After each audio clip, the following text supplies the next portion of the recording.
to CSI roles and responsibilities. For continual service improvement undertaking to be successful, an organization must have clearly defined roles and responsibilities in order to carry out the processes and activities within this stage of the ITIL lifecycle. Historically, project management frameworks have failed to take into account the impact of organizational change, instead only focusing on technology and process procedures, while underestimating this resistance the change may create from the workforce. We've talked about generic roles, and like all the other ITIL stages of the life cycle, CSI has these generic roles: service owners, process managers, process practitioners.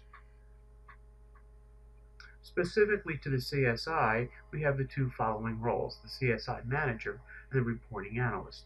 The CSI manager, single point of accountability for all improvement activities, key for success of a CSI improvement program.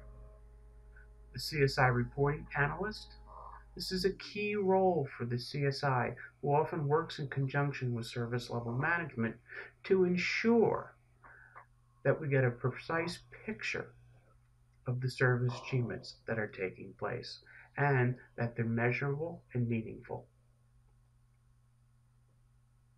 Defined accountability will ensure that we have adequate resources throughout the improvement program, and defined responsibilities will ensure that activities including monitoring, analyzing, reporting, and evaluation will take place.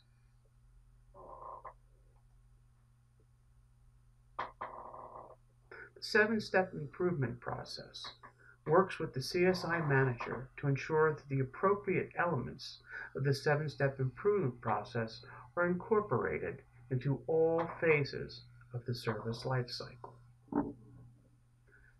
The 7-step improvement process manager plans and manages the support for the improvement of tools and processes, responsible for the maintenance of the CSI register, and coordinates the interfaces between the 7-step improvement process and the other processes throughout the entire life cycle.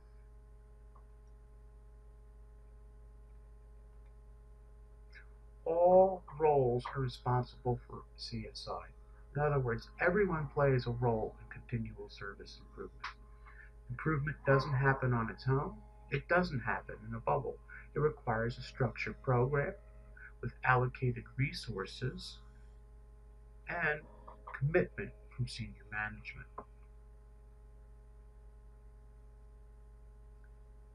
For those of you unfamiliar with a RACI matrix, it stands for responsible, accountable, consulted, and informed. Here we have a basic RACI matrix showing the activities on the left, and across the top the roles that are played. As you can see, there is only one A in each activity. That means only one role can be accountable for each activity. Many can be responsible, many can be consulted, and many can be informed. Let's analyze this RACI matrix and see how it can be improved.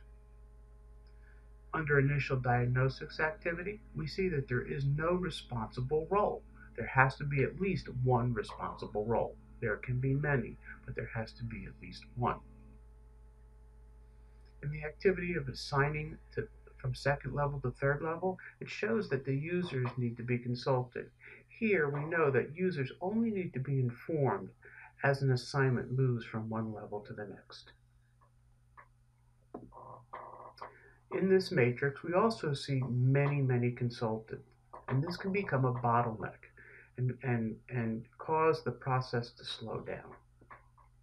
We also see many informs, and when we have too many informs, people tend to start to ignore those alerts that are coming to them.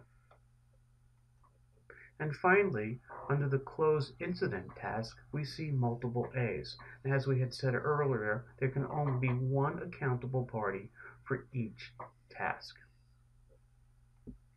Thank you for watching this video. Thank you for your time, and I hope to see you in class very soon.